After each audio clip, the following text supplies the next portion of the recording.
There's something I want to share before we dive into today's story. My wife is an absolute skeptic. She doesn't believe in the paranormal, the supernatural, or anything people might call unexplainable. In fact, she's always thought stories like that were nothing more than spooky campfire tales. But then, I told her just one small part of this story, specifically the part about the first-class passenger, and you'll know exactly when that moment comes. She didn't just pause. She was deeply unsettled, not because she was scared, but because she was utterly intrigued. I think the reason is this. In this story, as you'll soon see, it's not just one or two witnesses, it's hundreds. And when hundreds of people see the same terrifying thing, something that defies logic, it makes you wonder, could they all really be making it up? Or is there something far more sinister lurking beneath the surface of what we call reality? But before we open that door, the one that leads into the shadows where fact and fear blur, if you're a fan of stories that are strange, dark, and mysterious, told in a gripping, cinematic way, then you've come to the right place. That's all we do here, and we upload a new story every week. So go ahead, invite the like button over to your house for a Ouija board session, and when everyone has their fingers on the planchette, ask, does anyone like the like button? Then gently push it toward no, just to give it a little scare. Don't forget to subscribe and turn on all notifications because you definitely don't want to miss the stories we have waiting for you. Now, dim the lights, shut the door, and get ready for a story you'll never forget.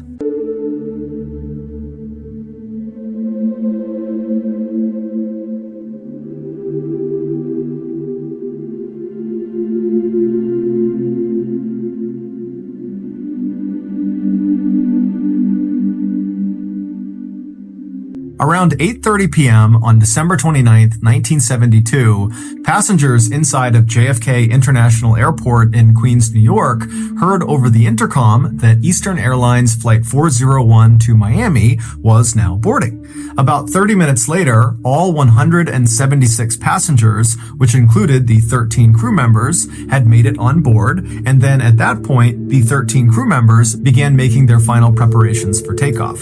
Flight 401 was a very expensive and recently introduced model of plane by Eastern Airlines called the Lockheed L-1011 TriStar, and it was both unbelievably technologically advanced and unbelievably enormous. It sat up to 400 passengers, which meant instead of having 4 seats to a row like you would expect inside of a passenger jet, the L-1011s had 8 seats per row, and they had 2 levels. There was the main level, which was the main cabin where all the passengers were, and then there was a second level, a lower level, that was only accessible via 2 small elevators that could barely fit 1 person inside of them in the back of the aircraft. And down on this lower level was a full-size kitchen, which had ovens and refrigerators, and also at the back of this lower level was a lounge area for flight staff. The pilot that night was Bob Loft, who was a strikingly handsome 55-year-old man with over 30,000 hours of flying experience, which for reference is a ton of flying experience. Captain Bob was known as a perfectionist who exuded confidence and who was cool under pressure. After Bob had boarded the aircraft, he had made his way right into the cockpit, which is the very front of the plane where the pilots fly the plane, and he had sat down in the customary captain's seat, which was the front left seat. And then after he had sat down, his 10 years younger first officer or co-pilot, a man named Bert Stockstill, had joined him in the cockpit and sat down in the customary co-pilot seat, which was directly to the right of Captain Bob. And so after the pilot and co-pilot were both seated, the remaining 2 members of that night's cockpit crew came into the cockpit. Now, normally in most passenger jets, there were only 2 seats in the cockpit, but because L-1011 planes were so massive, there were 4 seats in the cockpit. And so one of the last 2 men who joined the cockpit was 51-year-old Don Repo, who was the flight's engineer. And despite him being this big, strong ox of a man, he was actually known as being fairly soft-spoken and very approachable. And so Don came into the cockpit, he said hello, and then he sat down in the seat right behind the co-pilot, Bert. And then a few seconds after Don, the last man came into the cockpit. It was 47-year-old Angelo Donadeo.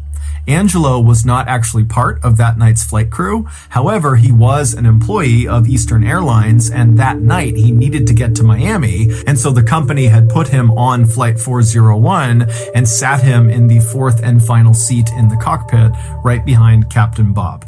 Around 9:10 p.m., all pre-flight checks had been completed, all passengers were seated, as was the crew, and so Captain Bob began taxiing over to the runway. 10 minutes later, at 9:20 p.m., Captain Bob pushed the throttles forward, and the plane began to take off. A few minutes later, and Flight 401 was airborne up in the night sky over New York, headed south towards Miami. For the next 2 hours, this flight was completely normal. In fact, it was so normal that one of the passengers, named Jerry Escow, actually wrote a letter while he was on the plane, telling Eastern Airlines how great their airline was and how smooth this flight was. His plan was, once they landed, to mail this letter to Eastern Airlines. But at 11:32 p.m., so 2 hours and 12 minutes after takeoff, this flight would go from being very routine and normal to being anything but. At 11:32 p.m., Captain Bob began his approach to Miami International Airport, but when he lowered the plane's landing gear, his co-pilot Bert noticed they had a problem. L-1011 jets, like 401, have 3 pieces of landing gear. They have wheels that come down under the left wing, they have wheels that come down under the right wing, and they have wheels that pop out of the nose of the plane. And each of these pieces of landing gear has a corresponding little light bulb, a green light bulb, inside the cockpit that once that piece of landing gear comes down and locks in place and is ready to be landed on, its green light will go on inside of the cockpit. But when Captain Bob lowered their landing gear, his co-pilot Bert noticed only 2 of the lights came on. The one that did not light up was the nose landing gear. Now, Captain Bob and the other men in the cockpit, when they saw this issue, they immediately assumed it had to be the light bulb itself that was faulty, not the actual nose landing gear, because this plane was brand new, it had been checked before they left, so the likelihood of the nose landing gear being faulty was incredibly slim. And so Captain Bob, while maintaining his approach towards Miami International, he retracted the landing gear, and then once it had come back into the plane, he just lowered it again, thinking this time all 3 lights would come on. But once again, once the landing gear was deployed the second time, still the nose landing gear light did not come on. And so frustrated, Captain Bob hopped on the radio and contacted Miami Air Traffic Control and told them that he could not confirm his landing gear was actually safe to land on, and so they would have to circle around for a bit in the sky and get it figured out. And so Miami Air Traffic Control acknowledged what Captain Bob said and then directed Captain Bob to fly out over the nearby Everglades, which is a massive wetlands area in Florida, and to stay out over the Everglades away from other traffic until they fixed the problem. And so once Flight 401 was out over the Everglades flying in a circular pattern, Captain Bob and his co-pilot set the plane to autopilot so that it would maintain a constant altitude of 2,000 feet and a constant speed of 200 miles per hour.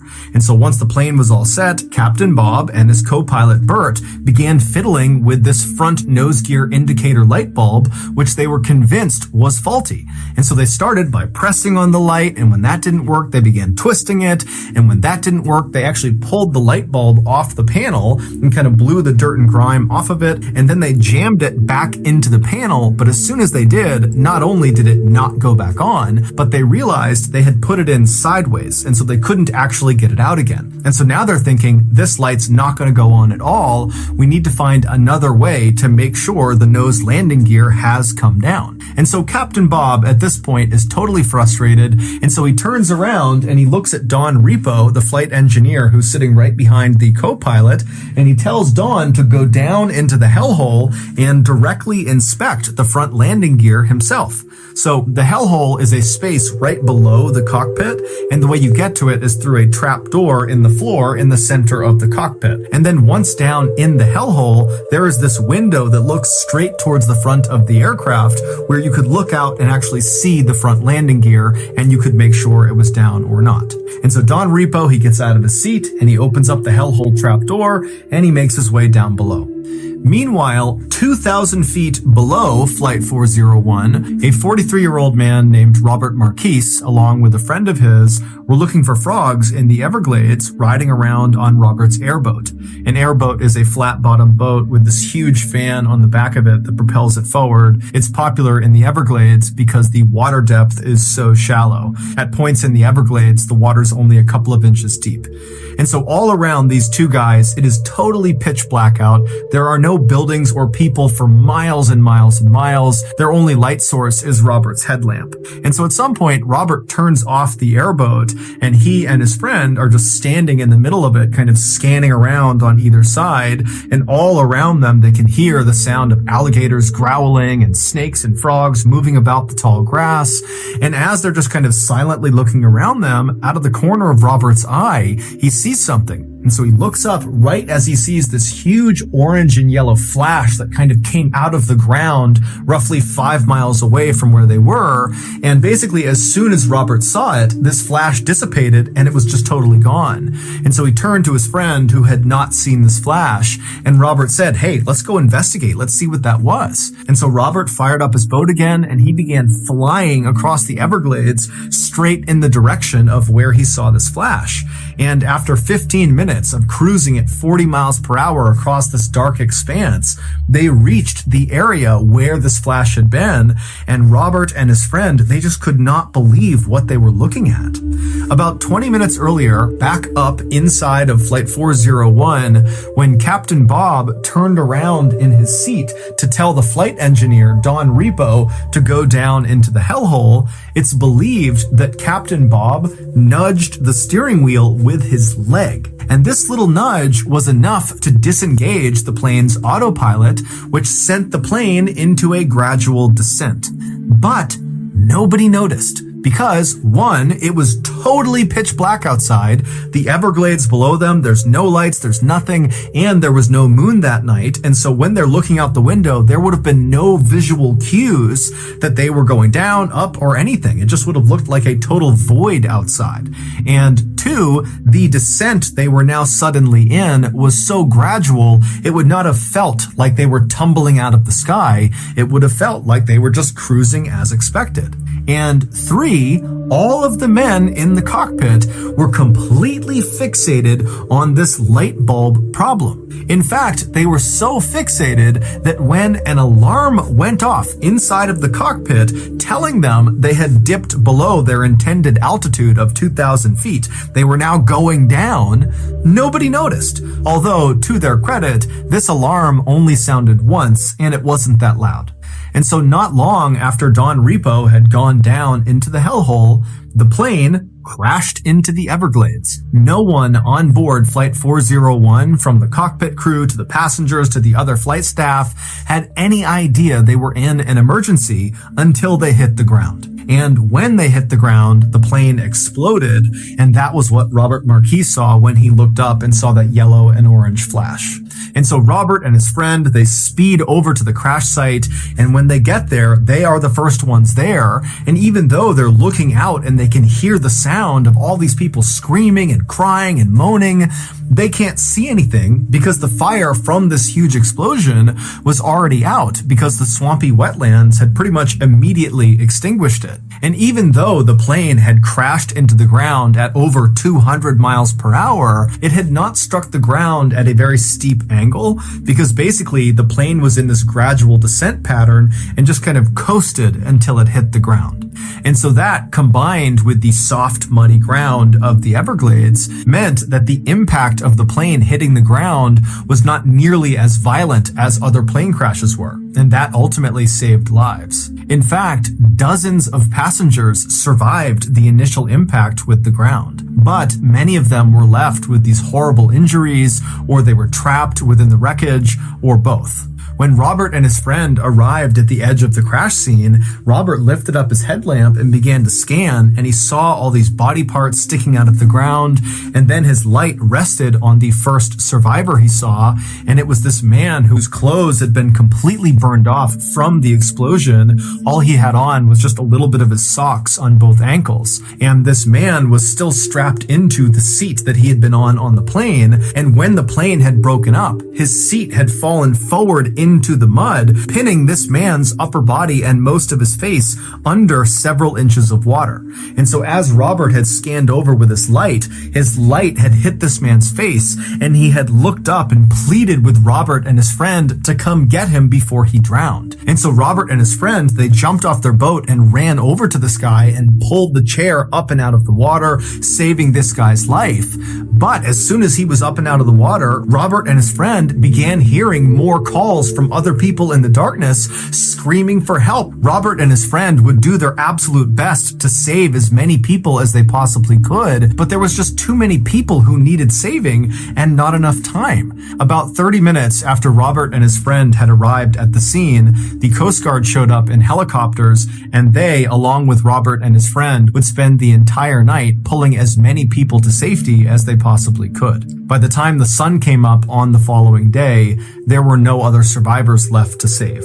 All told, 99 people perished and 77 survived. Amongst the dead were Captain Bob Loft and his co-pilot Bert Stockstill and their flight engineer Don Repo, who had gone down into the hellhole. Amongst these survivors was Angelo Donadeo, the fourth man in the cockpit, as well as Jerry Ascow, the man who ironically had written that letter to Eastern Airlines saying how wonderful that flight had been. A major investigation following the crash would confirm that the reason Flight 401 went down was because of a number of factors, most notably human error. The investigation would also confirm that the nose landing gear was working perfectly fine. The light bulb not coming on was a result of the light bulb being burned out.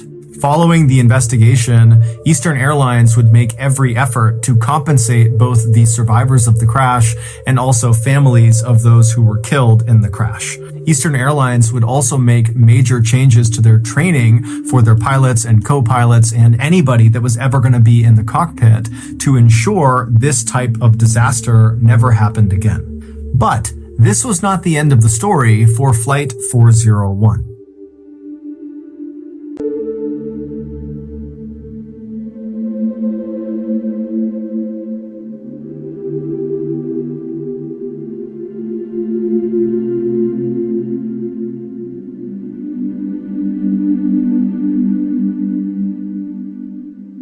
For almost 3 years after the crash, hundreds of Eastern Airline employees began to experience a terrifying phenomenon. Now, at first, many of these employees were going to their superiors and reporting what happened to them, but very early on, Eastern Airlines made it clear that they didn't want anybody to talk about this.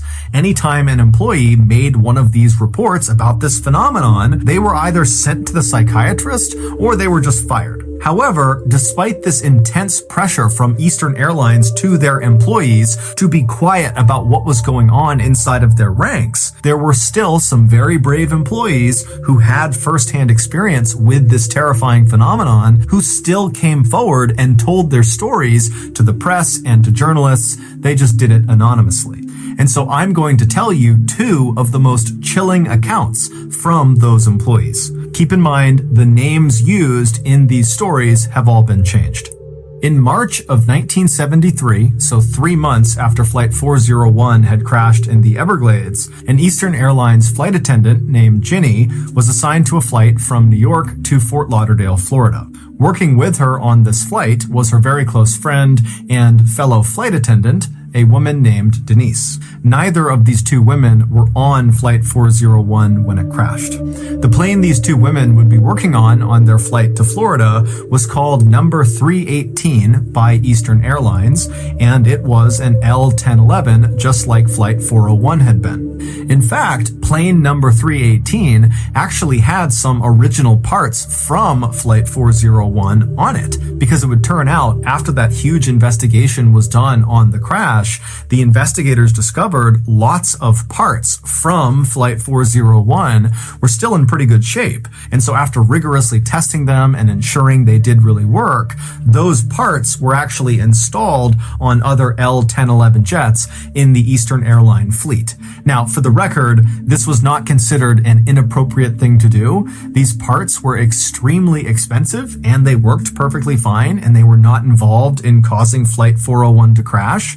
And so no one batted an eye when Eastern Airlines put these parts on their other planes. So Ginny and Denise, along with several other Eastern Airlines flight attendants, board plane number 318, and after takeoff, the flight attendants began going through the very long and drawn-out process of getting food and drink for the nearly 200 people on board the flight. And so the way the flight attendants divvied up the work is they would have some of the attendants on the main level of the plane in the cabin taking orders from all the passengers, and then the other flight attendants would be down on the lower level, the second level of the plane where the kitchen was, preparing all the food and drinks. And so at some point during this process, Denise, who was up on the main level helping with taking orders, realized she didn't have anything to do. She had taken all the orders she could, and so she decided she would head down to the second level, to the kitchen, where her good friend Ginny was, to see if she could help her. But ironically, as Denise got in the elevator in the back of the plane and began heading down to the second level,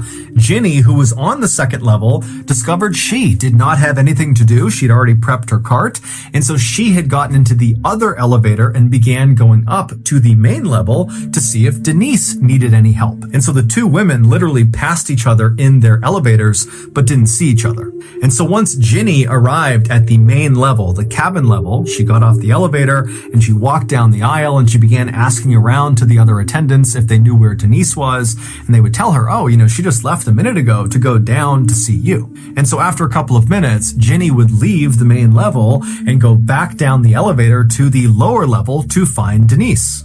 Now, to understand what happens next, you need to have a basic understanding of the layout of the second level. So when you come down on either of those two elevators, when the doors open, you'd be looking down a stretch of hallway, basically the length of the plane from the back towards the front. And when you stepped off the elevator, you'd be stepping into the middle of the kitchen. Now, the kitchen was very, very cramped, and on the left side was a row of ovens that were all stacked up against each other. And then on the other side, on the right side, was a row of cabinets and cupboards. If you were to walk down the kitchen straight towards the front of the plane, you would eventually reach a wall that separated the kitchen to the lounge area, and there was a door slightly off to the right side on this wall that you could walk through to get into the lounge. So if you were standing in the kitchen and looking in the direction of this door, you wouldn't really be able to see into the lounge area because, again, the door was kind of off to the side. You would have to actually go over to the door and poke your head through to get a full unobstructed view of the lounge. And all the lounge was a couple of sofas and chairs kind of arranged in a circle. So Ginny has gotten back in the elevator and she's made her way back downstairs to continue looking for Denise. She gets down to the lower level, the doors open up, and she looks out into the kitchen, and Denise is not there. In fact, the kitchen is totally empty. And the door leading into the lounge area is shut, so she can't even see in part of the way into the lounge to see if anybody is in there. But the second Ginny stepped off the elevator into the kitchen, she immediately had this powerful sense that Denise was definitely down there somewhere on the second level with her, probably in the lounge area that she couldn't see. And because Ginny felt so confident that Denise was down there, she actually didn't start by calling out for Denise or walking to the door, opening it up, and looking into the lounge to make sure Denise was there. Instead, Ginny just turned to the left and went to the ovens and began preparing food for the attendants upstairs. And as she's making these plates of food, Ginny would periodically look over at the closed door leading into the lounge, kind of expecting it to open up at any point and see Denise walk out. But after a couple of minutes, no one had opened the door from the lounge, and Ginny was thinking to herself, I'm making quite a bit of noise over here. If anybody was down here, wouldn't they come out of the lounge and just see who it was? And because Ginny, again, had this really intense feeling that she was not alone down there, she began to think, wait a minute, is Denise playing a practical joke on me? Is she hiding in the lounge? Or is she hiding in one of the cabinets on the right side here, and she's going to jump out and grab me? And so the second Ginny began thinking about that, she became really paranoid. And so as she's making this food, she's pretty much constantly looking over at the door or kind of scanning behind her, waiting for Denise to launch out and scare her. But again, after several more minutes, Ginny didn't see anybody come out of the lounge and none of the cabinet doors opened up. It was just her down there. However, the longer she stayed down there, the stronger that feeling got that someone was in the room with her. And so now she can't even make her food. She's completely turned around, just scanning all around the kitchen, really at this point hoping Denise jumps out to scare her. And when Denise didn't do that, Ginny just began walking over to the door that would lead into the lounge. And so when she reached the door, her heart was racing like mad. She reached down to the handle, she turned it, she pushed it open, and she poked her head in real quick. And there was no one in the lounge. But immediately, the second her head was in that room, that feeling that someone was down there with her spiked, and she got chills all over her body. And she ran into the back of the lounge and looked behind all of the chairs and sofas, praying at this point that Denise was going to be down there. But after looking all over the back of the lounge, there was no one there. And so finally, Ginny turns around, and she's totally racked with fear. Because now she's on the very far end of the lounge. There's no one in the lounge. She knows there's no one in the kitchen. And here she is still getting that sensation that she was not alone down there. But she has to go all the way back across the lounge through that door into the kitchen to get back to the elevator so she can escape. And so Ginny almost instinctively moved immediately to the left side of the lounge and put her back up against the wall to make sure no one could be behind her.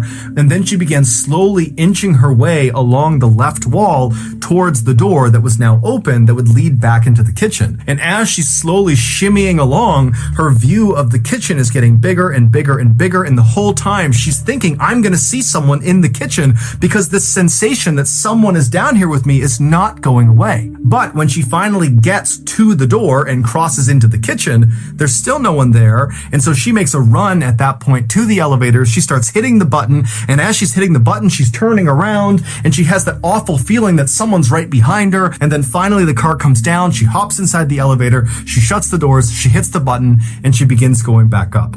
When the elevator cart got back to the main level and the doors opened again, Ginny almost knocked over the flight attendant that was standing right outside of it, a woman named Mildred. And after Mildred and Ginny kind of regained their balance, they both looked at each other, and Mildred could see very clearly that Ginny looked horrible. She was totally pale, she was sweating, and so Mildred said, Ginny, are you okay? What's going on? And Ginny would just say, I don't know. I can't tell you what's going on. I don't know. But Mildred, instead of asking follow-up questions, just said, Ginny, you need to come with me. And so Ginny would follow Mildred, who led them back around behind the elevators to the space in the back of the plane, kind of out of view of the passengers. And there, Ginny would find Denise. And Denise looked pale as a ghost. She was sweating and looked totally shaken up. It would turn out when Ginny left the lower level for the first time to come up to the main level to look for Denise, and then learned that Denise was not up there, that Denise had actually gone down to look for Ginny.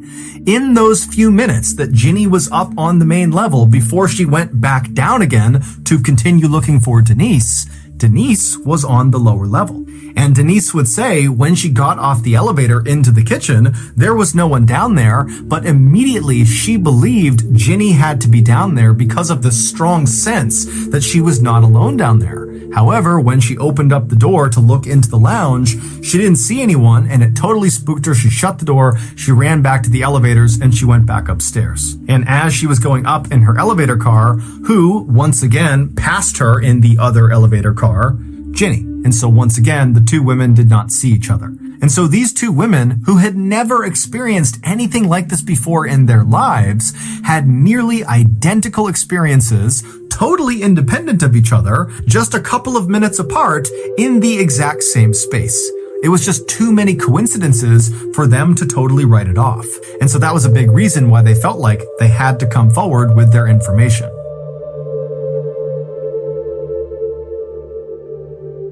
One month later, plane number 318, the same plane that Ginny and Denise had their frightening experiences on, was at Newark Liberty International Airport in New Jersey, undergoing pre-flight checks from its crew before its flight to Miami that morning. After most of the checks were done, the passengers were allowed to board the plane, and then after it seemed like most of the passengers had arrived and taken their seats, the senior flight attendant, whose name was Sis, began counting the people on board the plane to make sure they had everyone. And after counting up and down the rows, she realized their head count was off by one. They had one too many people. And so when Sis began recounting, she actually quickly identified the discrepancy. Sis was standing in first class in the aisle, and as she was counting down the left side of first class passengers, she noticed there was an Eastern Airlines captain seated in one of the seats. And so immediately Sis thought, oh, okay, I don't recognize this person, but since he's in uniform, he must be deadheading. Deadheading is a fairly common practice for airline employees where if they need to be on a particular flight but are not physically at the origin airport, they will just hop on another company flight that happens to be going to the airport they need to go to. And at least in the 1970s, it was not uncommon for employees not necessarily to tell the flight staff until they were literally on the plane, because these employees would just check the manifest, see if there were openings, and then climb on board. And so Sis assumed that was exactly what this man had done, and that was why he was unaccounted for, and it was why they had this extra person. And so she just needed to get his name to account for him. And so Sis turned and took a couple of steps until she was right in front of this guy who was still just seated looking straight ahead, and Sis introduced herself and asked him if he was deadheading. But the captain just continued to stare straight ahead and didn't even seem to register that Sis was talking to him, despite the fact that Sis was right on top of him and speaking very, very clearly, and nobody else was talking. And so Sis, who was aware of the fact that this guy clearly should have heard her, just kind of waited for a second and then just asked again, hey, what's your name? I need to make sure that you are in fact deadheading. But again, this captain just sat there without moving and didn't remotely react to Sis. Now, by this point, another flight attendant named Diane had looked over and actually saw Sis having this strange interaction with this Eastern Airlines captain. And so Diane walked over and listened as Sis, for a third time, tried to get this guy's attention, but he still did nothing. And so Diane and Sis, they start looking at each other like, what do we do about this? And at some point, Sis just says, okay, I'm going to go tell the captain, he can deal with this. And so Diane stayed in the aisle next to this silent seated captain while Sis turned and walked towards the cockpit, and she told the captain, whose name was George. And so George, he leaves the cockpit with Sis by his side, and they start walking down the aisle back towards where this guy was and where Diane was. And by the time they get there, 6 other passengers kind of in the general vicinity had noticed something strange was going on. And so they were all kind of turned around in their seats looking at this captain who was sitting there, and Diane and Sis and George kind of waiting to see what was going to happen. And so George and Sis, they walk right up alongside Diane and this seated silent captain, and George immediately crouched down to get a good look at this guy's face, because again, this captain is just looking straight ahead with a hat on, and so no one had really looked at him yet. And so George kneels down and he sees this guy's face for the first time, and he falls over and goes, oh my God, that's Bob Loft! The same Bob Loft who had died on Flight 401, the captain of Flight 401. George had known Bob really well and knew exactly what Bob looked like. But before Bob, Sis, Diane, or the 6 other passengers that were all watching could do anything, the seated, silent captain that looked exactly like Bob Loft vanished into thin air right in front of all of them. And immediately, these 6 passengers on board the flight that saw this happen became hysterical. They could not understand what they had just seen. People are screaming and crying, and George, Diane, and Sis, they were very shaken at what they saw, but they knew they were in charge of this flight. And so they tried to calm down the passengers, but then very quickly, they organized a search of the plane, because they're telling themselves, no one can just disappear into thin air. This guy has to be somewhere on the plane. And so for over an hour, the passengers were told to stay in their seats and were told to stay calm while the flight crew searched every crevice, every nook and cranny of this flight to see if they could find this guy. But they never did. And so after a very long delay, plane number 318, along with its very shaken up passengers and flight crew, eventually rumbled out onto the runway and took off. When they landed in Miami, the first thing George, Diane, and Sis all did is they went in and filed a report about what they had seen, about this vanishing person. But Eastern Airline didn't do anything about their reports. In fact, the logbook where these reports were kept was conspicuously missing a couple of weeks later when some other employees of the airline heard about this vanishing person and wanted to read the reports themselves. And when these employees went to their superiors and asked if they could get this logbook, the answer from the top was, George, Diane, and Sis never filed those reports. There was no vanishing person. This whole thing is a bunch of crap. But George, Diane, and Sis all said, we filed those reports, and apparently some other pilots within Eastern Airlines had actually seen the reports before the logbook went missing, and they would tell other people that what they read was terrifying. Over the next 2 years, there would be an astounding number of other totally unexplainable events that took place on other planes within Eastern Airlines' fleet. However, the strange events only occurred on L-1011 jets that had parts on them from the crashed Flight 401.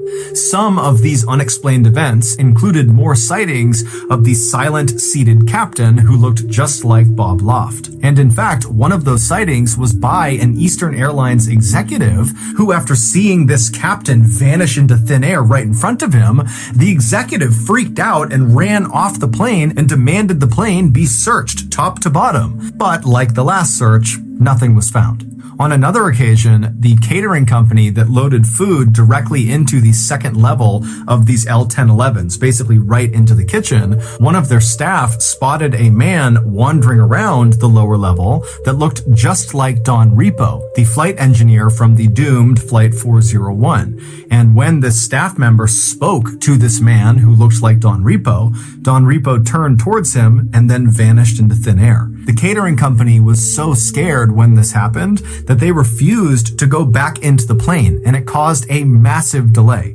On another flight, on board plane number 318, the pilot and co-pilot began hearing banging coming from the hellhole, and when the pilot got up and opened up the hellhole and went down below and shined his light, he didn't see anything, but when he went to climb back up into the cockpit, he looked up, and standing in the cockpit was once again Don Repo looking straight down at him, who then promptly vanished right in front of him.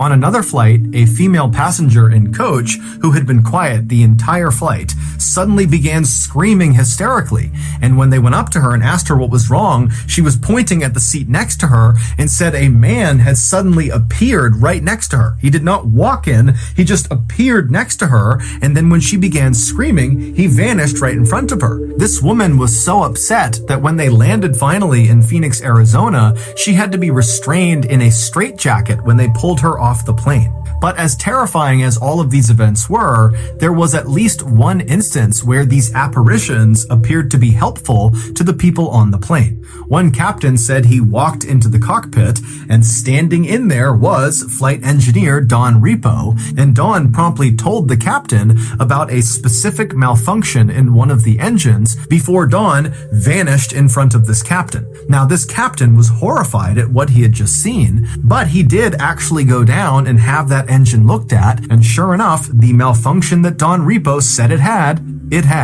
Then finally, in 1974, all of these strange events just came to an abrupt stop. Now, no one knows exactly why, but in 1974, Eastern Airlines, despite telling the world they didn't believe any of the reports of these strange happenings on their planes, despite that year, they went into every single one of their L-1011 jets, and they removed any parts that had been placed on them from the crashed Flight 401. Despite the fact none of those parts were faulty. They were removing perfectly good parts, and they never gave a reason. And after they did that, all the sightings just stopped.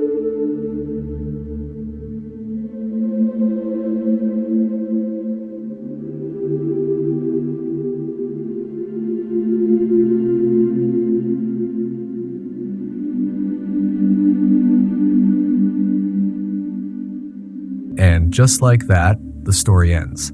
Or at least that's what we're led to believe.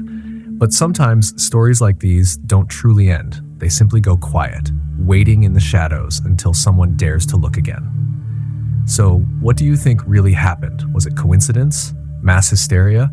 Or did something darker leave its mark? Something that still lingers, just out of sight? Let me know your thoughts in the comments below. I read every one of them. And who knows? Your theory might just unlock a piece of the puzzle that no one else has seen yet. If you enjoyed this journey into the strange, dark, and mysterious, don't forget to like, subscribe, and turn on all notifications because we have many more stories waiting for you. Stories that will chill your spine and haunt your thoughts long after the video ends. Until next time, sleep well, if you can.